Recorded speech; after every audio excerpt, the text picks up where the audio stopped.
എല്ലാവർക്കും ഷാനി വ്ളോഗിൻ്റെ പുതിയൊരു വീഡിയോയിലേക്ക് സ്വാഗതം. ഇത് നമ്മൾ അടിയനം ചെടികൾ നമ്മൾ പല രീതിയിൽ നടാറുണ്ട്. നമ്മൾ തൈകൾ വാങ്ങിച്ച് നടാറുണ്ട്, അതേപോലെ വിത്ത് മുളപ്പിക്കാറുണ്ട്. അതേപോലെ തന്നെ ഏറ്റവും നല്ലതായിട്ട് നമുക്ക് ചെയ്തെടുക്കാൻ പറ്റിയ ഒരു വെറൈറ്റി മെത്തേഡാണ് എയർ ലെയറിങ് മെത്തേഡിൽ. നമുക്ക് അതിൻ്റെ തണ്ടുകൾ വേര് പിടിപ്പിച്ചാണ് നട്ടു കൊടുക്കുന്നത്. അതുകൊണ്ട് തന്നെ നമുക്ക് ആ ചെടികൾ പെട്ടെന്ന് പിടിച്ച് കിട്ടുകയും ചെയ്യും. നമുക്ക് പെട്ടെന്ന് പൂക്കൾ ഉണ്ടാകാനും ആ ഒരു മെത്തേഡിൽ നമുക്ക് എയർ ലെയറിങ് ചെയ്തെടുക്കാവുന്നതാണ്. ഇപ്പോൾ നമ്മൾ ഈ ഒരു മദർ പ്ലാന്റിൽ എയർ ലെയറിങ് ചെയ്ത് വളർത്തിയെടുത്ത ചെടിയാണ് ഈ കാണുന്നതൊക്കെ. ഇത് അടീനം ചെടികൾ എങ്ങനെ എയർ ലെയറിങ് ചെയ്യാമെന്നുള്ളത് നോക്കാം. അപ്പം അതിന് വേണ്ടിയിട്ട് നമ്മൾ 30 തണ്ടുകളിലാണ് ആദ്യം എയർ ലെയറിങ് ചെയ്ത് കൊടുക്കുന്നത്. അത്യാവശ്യം വലുപ്പമുള്ള തണ്ടുകളും 30 തണ്ടുകളും നമ്മൾ ചെടിയിലെ ഏറ്റവും 30 തണ്ടുകൾ നോക്കിയിട്ട് സെലക്ട് ചെയ്തിട്ട് ആ ഭാഗത്ത് നമുക്ക് ഇതേപോലെ തൊലികളൊന്ന് കളഞ്ഞ് കുറച്ച് ഭാഗം കട്ട് ചെയ്ത് ഇതേപോലെ നീക്കിയാൽ മതി. 4 ഭാഗത്തും നമ്മൾ ഇതേപോലെ തൊലി കളഞ്ഞെടുക്കുന്നുണ്ട്. അതുപോലെ ഈ ഒരു പ്ലാന്റിൽ നമുക്ക് എയർ ലെയറിങ് ചെയ്യാനുണ്ട്. അതിൻ്റെ ഈ ഒരു ഭാഗത്ത് ചെറിയൊരു കേടുണ്ട്. ഈ ഒരു ഭാഗം തന്നെ നമ്മൾ എയർ ലെയറിങ്ങിന് വേണ്ടി എടുക്കുകയാണ്.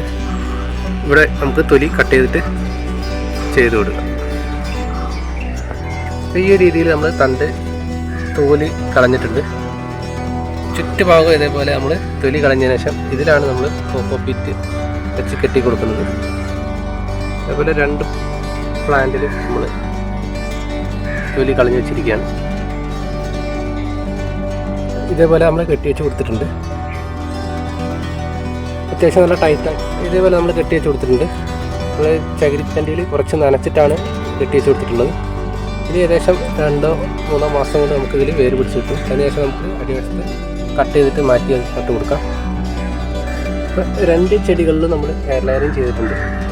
ഇപ്പോൾ പൂക്കളില്ലാത്ത സമയമായതുകൊണ്ട് തന്നെ നമുക്ക് എയർ ലെയറിങ് ചെയ്യാൻ വളരെ എളുപ്പമാണ്. ശേഷം മൂത്ത കുമ്പിൽ നോക്കിയിട്ട് ഇതേപോലെ ചെയ്ത് കൊടുത്താൽ മതി. ഇത് നമ്മൾ തലഭാഗം മുറിച്ച് കൊടുത്തതാണ്, കുറച്ച് അധികം ശാഖകൾ വരാൻ വേണ്ടിയിട്ട്. ഇതേപോലെ പുതിയ തൈകൾ വരുന്ന സമയത്ത് നമുക്ക് വളർത്തിയെടുക്കുമ്പോൾ തലകൾ മുറിച്ച് കൊടുത്താൽ കുറേ ശാഖകളായിട്ട് വരും. പിന്നെ അതിലൊക്കെ പൂക്കൾ ഉണ്ടാവുകയും ചെയ്യും. ഇതൊക്കെ നമ്മൾ വിത്ത് മുളപ്പിച്ചെടുത്തിട്ടുള്ള തൈകളാണ്. ഇതിൻ്റെയും തലഭാഗം ഒന്ന് കട്ട് ചെയ്ത് കൊടുക്കേണ്ടതാണ്.